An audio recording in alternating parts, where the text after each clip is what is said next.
শিক্ষার্থীরা, তোমাদের আইসিটি বিষয়টির চতুর্থ অধ্যায় নিয়ে আজকে আমরা আলোচনা করব। দেখো, চতুর্থ অধ্যায়ে তোমাদের স্প্রেডশিট ব্যবহারের কৌশল, স্প্রেডশিট ব্যবহারের কৌশল। স্প্রেডশিট আমরা আগে পড়েছিলাম যে স্প্রেডশিট হিসেবে আমরা যে সফটওয়্যারটা ব্যবহার করব সেটা হলো মাইক্রোসফট এক্সেল। তা মাইক্রোসফট এক্সেল ব্যবহার করে কিভাবে আমরা যোগ, বিয়োগ, গুণ, ভাগ, শতকরা এইসব করা হয় সেটা আজকে আমরা দেখব। তাহলে আমরা সরাসরি প্র্যাকটিক্যাল অংশে চলে যাচ্ছি। দেখো, আমরা এখান থেকে এক্সেল বা মাইক্রোসফট এক্সেল সেখানে আমরা ক্লিক করলাম, এটা ওপেন হবে, কিছুক্ষণ আমাদের অপেক্ষা করতে হবে। ওকে, তাহলে দেখো এখানে ব্ল্যাঙ্ক ওয়ার্কবুক, এখানে আমরা ক্লিক করব। তাহলে আমার একটা ওয়ার্কবুক চলে আসলো। এখন এই ওয়ার্কবুকের মধ্যে আমরা কিছু হিসাব করব, হিসাবে লেখাগুলো লিখব।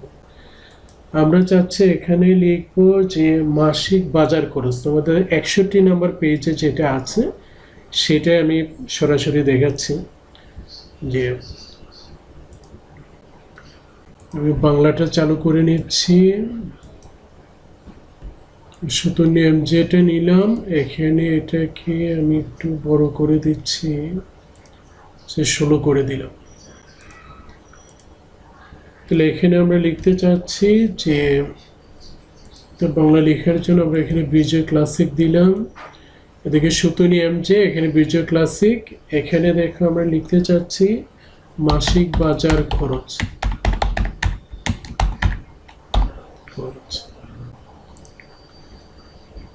এটাকে আমি একটু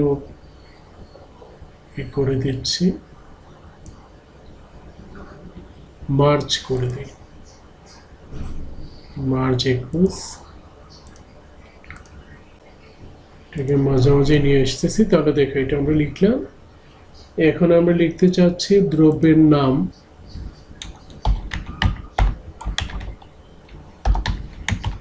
দ্রব্যের নাম।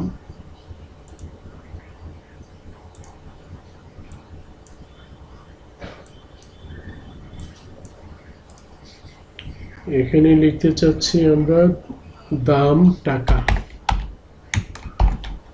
এখানে আমরা লিখলাম দাম টাকা, কথাটা লিখলাম। এখানে আমরা হিসাব করব যে পরিমাণ,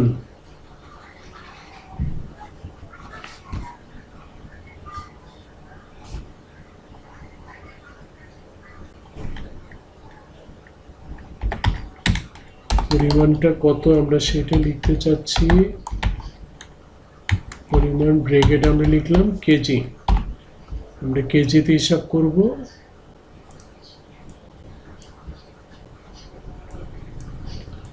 এখানে আমরা লিখতে চাচ্ছি খরচ। এখন দেখো এখানে দ্রব্যের নাম আমরা লিখলাম যে চাল, নিচে লিখলাম ডাল, এর নিচে লিখলাম পেঁয়াজ। সেইভাবে আমার অনেক বড় লিস্টিং থাকতে পারে। চাউলের দাম ধরলাম যে আমাদের প্রতি কেজি ধরলাম 60 টাকা। ডালের দাম প্রতি কেজি আমরা ধরলাম যে 120 টাকা। পেঁয়াজের দাম প্রতি কেজি আমরা ধরলাম 40 টাকা। পরিমাণ, চাউল আমরা ধরলাম 25 কেজি কিনা হলো, ডাল কিনা হলো 2 কেজি, পেঁয়াজ কিনা হলো 4 কেজি। এখন দেখি এখানে আমাদের মাত্র 3টা জিনিস আছে। এমন থাকতে পারে যে পুরো পেজ থাকতে পারে। তাহলে খরচটা আমরা কিভাবে বের করব? এখন একটা দুইটা আমরা ক্যালকুলেটর চেপে চেপে করতে পারবো, কিন্তু যখন এইভাবে চাল, ডাল, পেঁয়াজ এভাবে আমার শত শত জিনিস থাকবে, তখন শত শত প্রত্যেকটা আলাদা আলাদাভাবে ক্যালকুলেটর দিয়ে বের করাটা অনেক টাফ জিনিস। তাহলে সেখানে আমাদের যে কাজটি করতে হবে সেটা হলো যে আমরা যদি এমএস এক্সেল বা স্প্রেডশিট দিয়ে করি তাহলে সহজ হয়ে যাবে। প্রথমে আমি এই দুইটা জিনিস যোগ করব। তাহলে ফর্মুলা বা সূত্র লেখার জন্য আমাদের কি ইকুয়াল টু চাপতে হবে। ইকুয়াল টু চেপে যে আমরা প্রথম এই গড় দিয়ে আমরা 8-এর উপরে যে চিহ্নটা তারকা চিহ্ন, এটা হলো গুণ চিহ্ন। তো এটাতে ক্লিক করবো, এন্টার। এখন এটাকে আমরা কপি করে দিলাম। তাহলে দেখো, তাহলে এই দুইটা গুণফল এত, এই দুইটার গুণফল এত, সে আমি এখানে 2 করে দিলাম। তাহলে দেখো 120 গুণে 240। তাহলে এখন আমি একটা শুধু হিসাব করলাম, তারপরে এভাবে টেনে দিলাম। এদিকে কিছু নাই বলে এখানে 0 0 দেখাচ্ছে। এখানে যদি আমি কোনো সংখ্যা দিই, এখানে মনে করো 4 দিলাম, তাহলে দেখো সাথে সাথে এটা চেঞ্জ হয়ে যাচ্ছে। তাহলে একবার সূত্রটা আমরা কপি করে দিলে তারপরে এখানে জাস্ট আমরা লিস্টিংটা বসাইলে সেই রেজাল্টটা চলে এসছে। তাহলে দেখো যোগ করা আমরা দেখলাম, গুণ করা দেখলাম। একইভাবে আমরা যদি বিয়োগ করি তাহলে কীভাবে বিয়োগ করব?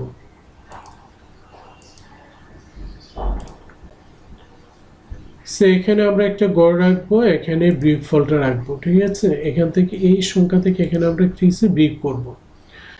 তাহলে দেখো এখানে আমরা লিখি বিয়োগফল।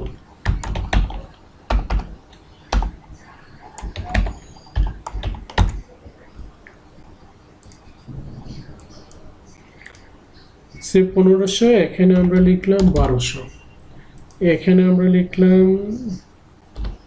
200, এখানে লিখলাম 10। তাদের বিয়োগফলটা কত? এই দুইটা জিনিসের বিয়োগফল কত সেটা আমরা দেখতে চাচ্ছি।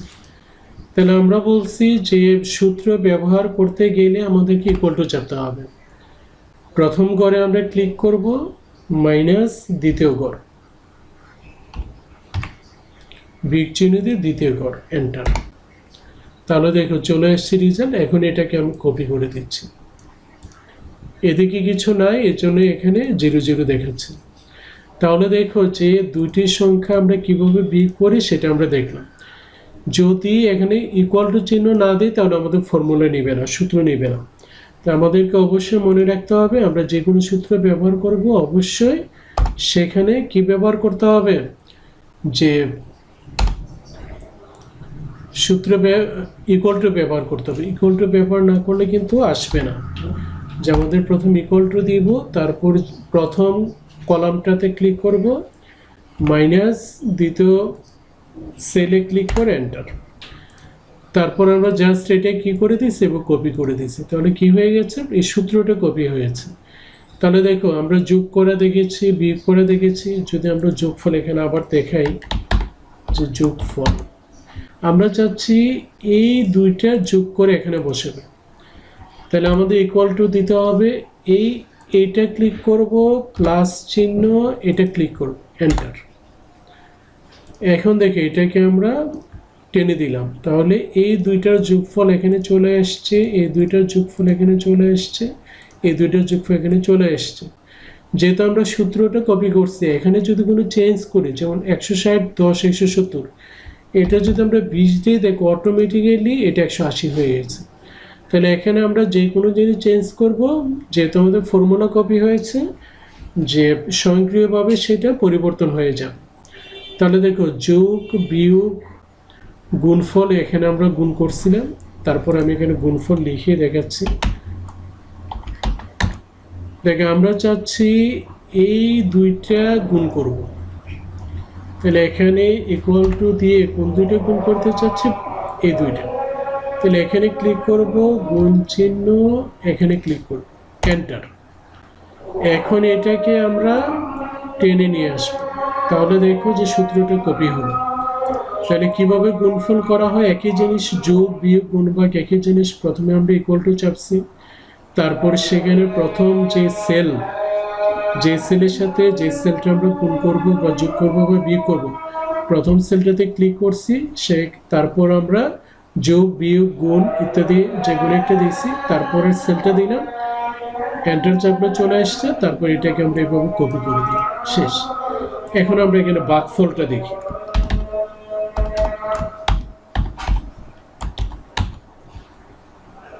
দেখো আমরা চাচ্ছি যে এইটাকে এই সংখ্যা দ্বারা ভাগ হবে। তাহলে আমাদের প্রথমে কি করতে হবে? ইকুয়াল টু দিতে হবে, দিয়ে আমি এই সংখ্যাটাকে ভাগ করতে চাচ্ছি। ভাগ হলো, দেখো শিফটের ডান পাশে, শিফটের পাশে যে একটা স্ল্যাশ চিহ্ন আছে, একটা স্ল্যাশ চিহ্ন, সেখানে স্ল্যাশ দিলাম, তারপরে কত দিয়ে ভাগ করবে 25, সেটা দিয়ে ক্লিক করবে, এন্টার। তাহলে দেখো 1500 25 দিয়ে ভাগ করলে 60 হয়। এটাকে আমি টেনে নিয়ে আসলাম। এর মানে হলো এটাকে এটাতে ভাগ করলে যা হবে, এটাকে এটাতে ভাগ করলে যা হবে। তাহলে এটা আমাদের চলে আসলো। তাহলে দেখো যে যোগ বিয়োগ গুণ ভাগ এই বিষয়টা আমরা দেখলাম। এখন আমরা দেখব যোগ বিয়োগ গুণ ভাগ দেখলাম, এখন আমরা দেখব পার্সেন্ট। কিভাবে আমরা বললাম যে কিভাবে আমরা শতকরা হিসাব করব। শতকরা হিসাব, দেখো শতকরা হিসাব করার জন্য সেখানে আমরা কতগুলো ফিগার লিখছি, 4000, সেখানে আমরা লিখলাম 5000, এটাকে আমি আরো কতগুলো করে দিলাম, 1000 1000 করে বাড়াই দিলাম। এখানে আমরা বলতে চাচ্ছি যে তার ট্যাক্স হবে, প্রত্যেকের ট্যাক্স হবে 5%। পার্সেন্ট আছে আমাদের 5 এর উপরে যেটা সেখানে। তাহলে সে কতটুকু কর দিচ্ছে, করের পরিমাণ দেখো 5%, এটাকে আমি কপি করে দিই, তাহলে সব জায়গায় 5% হলো। আমরা চাচ্ছি 4000 টাকার 5% কত হবে সেই হিসাবটা এখানে বের করব, অর্থাৎ শতকরা হিসাব। তাহলে দেখো এখানে আমরা ইকুয়াল টু দিব, ইকুয়াল টু দিয়ে এই সংখ্যাটাতে ক্লিক করব, ক্লিক করে গুণ চিহ্ন। এখন কত পার্সেন্ট আমরা দিতে চাচ্ছি, 5%। তাহলে দেখো এখানে শিফট চেপে 5 চাপলে দেখো 5 এর উপরে পার্সেন্ট চিহ্নটা আছে, এন্টার। তাহলে আমরা দেখলাম 4000 টাকার 5% 200 টাকা বেড়ে গেল। এটাকে আমরা কপি করে দিই। তাহলে দেখো এখানে 4000 টাকার বেড়ে গেল 200, 5000 টাকা বেড়ে গেল 250, সেভাবে বেড়ে গেছে। জাস্ট একটার জন্য আমরা সূত্র ব্যবহার করলাম, তারপর জাস্ট এটা কপি করে দিলাম, তাহলে অটোমেটিক্যালি এটা চেঞ্জ হয়ে গেল। ঠিক আছে, তাহলে এখানে আমার মাত্র কয়েকটা জিনিস আছে। এখানে যদি আমি আরো বের করি, দেখো আমি আরো দিলাম, এখানে আমি আরো দিয়ে দিলাম। তাহলে দেখো এটাকে যদি আমি কপি করে দিই তাহলে কত হয় দেখো, তাহলে এত টাকার 5%, এত টাকা, এত টাকা 5%, এত টাকা, এত টাকা 5%, এত টাকা বেড়ে গেছে। তাহলে দেখো শতকরা আমাদের যদি বলা হয় যে, যেমন ছোট ক্লাসে বা তোমরা অনেক সময় শতকরা অঙ্ক করছো, যে 5% সুদের হার হলে অথবা লাভের হার 5% হলে 4000 টাকায় কত টাকা লাভ। তাহলে আমাদের 100 টাকা 5 টাকা, 1 টাকায় কত, 4000 টাকা কত। এই জিনিসটা আমরা অতি সহজেই করে ফেললাম। কিভাবে করলাম, ইকুয়াল টু দিয়ে আমরা যেই সংখ্যাটাকে চাচ্ছি, যার পার্সেন্টেজ বের করবে সেটা লিখলাম। তাহলে সেটাতে ক্লিক করে আমরা গুণন চিহ্ন দিয়ে কত পার্সেন্ট, 5%। আমি যদি এখানে 10% দিতে চাই তাহলে কি হবে, তাহলে দেখো 10% বেড়ে গেছে। আমি এটাকে টেনে দিলাম, প্রত্যেকের 10% বেড়ে গেল। ঠিক আছে, এটা কিন্তু কোনো ফ্যাক্টর না, এটা জাস্ট আমরা বুঝালাম যে 5% করে যাচ্ছে। আমি যদি এখানে 10 দিই মানে বুঝালাম যে এই প্রত্যেকটা জিনিসের 10% কত।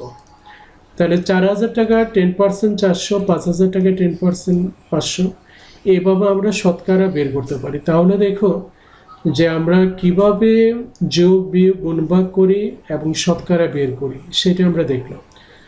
এখন আমরা দেখব যে কিভাবে ফর্মুলা ব্যবহার করা হয়। ফর্মুলা ব্যবহার আমরা এটা আরেকটা ক্লাস নেব ফর্মুলার জন্য, কারণ তাহলে এটা ভিডিওটা বড় হয়ে যাচ্ছে। যে আমাদের সূত্র ব্যবহারটা আমরা দেখলাম। তাহলে দেখো যে তোমাদের বইয়ে পেজ নাম্বার 61-তে স্প্রেডশিট ব্যবহারের কৌশল, সেখানে যে কথাগুলো বলা ছিল, গুণ করা, যোগ করা, বিয়োগ করা, ভাগফল বের করা এবং শতকরা বের করা, আমরা সেই কাজগুলো করলাম। এখন তোমরা বাসায় এগুলো যদি প্র্যাকটিস করো তাহলে আশা করি হয়ে যাবে। এখানে শুধু একটা জিনিস মনে রাখতে হবে, আমরা যখনই কোনো সূত্র ব্যবহার করছি ইকুয়াল টু দিচ্ছি, ইকুয়াল টু দিলে সূত্র হবে, ইকুয়াল টু না দিলে কোনো সূত্র হবে না। ওখানে আমরা যা লিখবো সেই লেখাটাই চলে আসবে। ঠিক আছে, যোগের জন্য আমরা যোগ চিহ্ন ব্যবহার করছি, বিয়োগের জন্য বিয়োগ চিহ্ন ব্যবহার করছি, গুণ করার জন্য স্টার চিহ্নটা ব্যবহার করছি, ভাগ করার জন্য আমরা স্লেশ চিহ্নটা ব্যবহার করছি। আর শতকরার জন্য আমরা ব্যবহার করেছি 5-এর উপরে একটা চিহ্ন আছে শতকরা চিহ্ন, সেই চিহ্নটা আমরা ব্যবহার করছি। ঠিক আছে, তো আশা করি তোমাদের এতটুকু ক্লিয়ার। তোমরা বাসায় যদি প্র্যাকটিস করো তাহলে হয়ে যাবে। ওকে, সবাই ভালো থেকো, সুস্থ থেকো, আল্লাহ হাফিজ।